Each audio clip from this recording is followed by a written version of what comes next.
So Jill, this year you decided that you were going to spend a little bit of your summer taking on a project. Tell us a little bit about the class that you signed up for, what you were hoping to get out of it.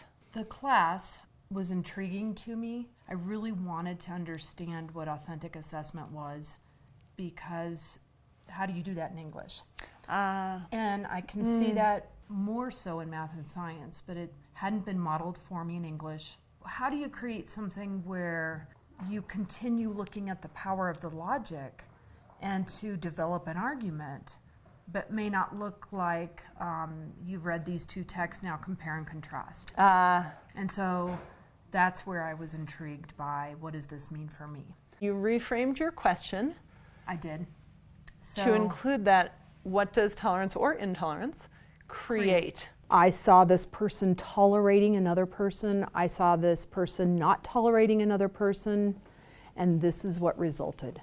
This was the meat of their projects. They had to develop the consequences of what tolerance creates or does not create. They had to look for an answer to that question. They did. I'm talking about bullying on the bus, and I found out many things that I did not know, and one thing that I found out was 1 in every 5 students that are bullied on the bus. In their searching, oftentimes saw the other side.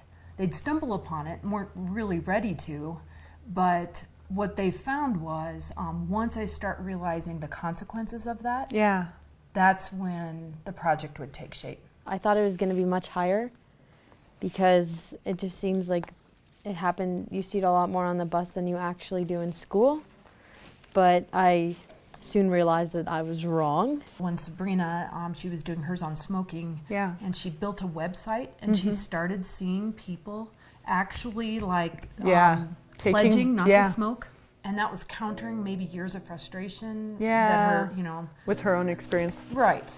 That really was empowering to her. And so it also shows you how many people have already taken the pledge. So right now I have 32 people that have already signed up to stop smoking. I'm gonna go take the pledge. Please do. When they take something they love and you guide them with questions, that's always been more successful than me ever imposing my creativity or ideas on them, because it's not the way they problem solve. So wouldn't a more effective solution to work against bullying be maybe implement a better system within the school itself to recognize abuse at home and to work with bullies and their parents to create a safer environment for everyone? Yeah, I found that out when I was doing this project, and I also found that most bullying is sparked from abuse at home. When they look at each other and respond to each other, that to me is a form of excitement for a teacher. Is it worth it? Completely, yeah. Why? Well, it invigorated me as an educator, and it's just been fun. I feel like a new teacher again when everything I do is brand new and fun, and when they take something they love and make it work, and then when I see them talking with each other, then I know that they're still thinking about it, and that is right where I want them. It hasn't been bell to bell for your class. It's learning that has expanded beyond this. Right.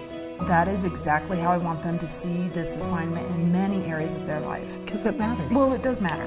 Right. Yeah.